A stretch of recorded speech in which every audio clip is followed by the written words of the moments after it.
Good morning, everyone. Security leaders from across the Commonwealth met in Richmond this week to discuss a big problem impacting private security workers. Guards and officers who rely on the State Department of Criminal Justice Services to be properly credentialed to do their jobs have faced long delays getting their licenses. Do I believe that there were many frustrated constituents?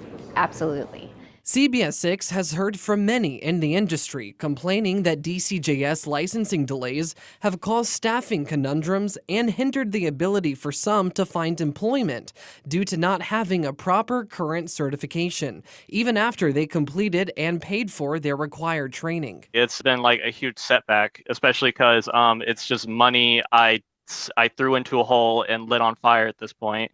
At the root of the issue, officials say, is DCJS's transition to a new online credentialing system called Lotus back in December. With the old system, there definitely was a data migration issue. When you have old data and an archaic system, moving to a new system with modern technology, different new modern applications, caused difficulty with the data. That's Corinne Mastronardi, who works in the industry and also chairs DCJS's Private Security Services Advisory Board.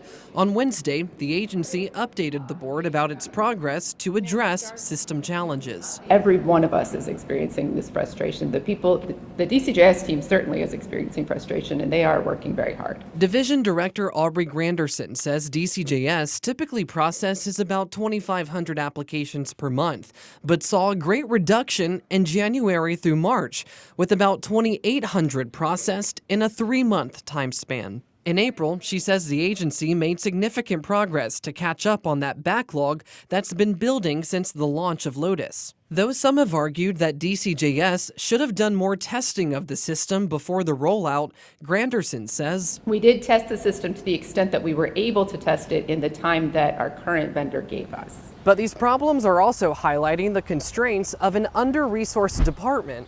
While DCJS regulates more than 60,000 professionals and businesses, it only has 24 full-time employees and just 4 staff members who answer calls and emails from the public. Additionally, the regulatory division relies solely on licensing fees to cover operational expenses, and fees for the security workers have not increased in 25 years.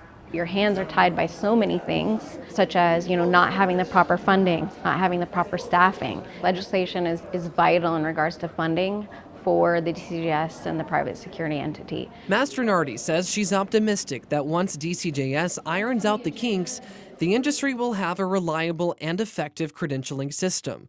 When asked when she'd like to see a full resolution, my expectation would be yesterday. I mean, it impacts us all. I'm Tyler Lane, CBS 6 News.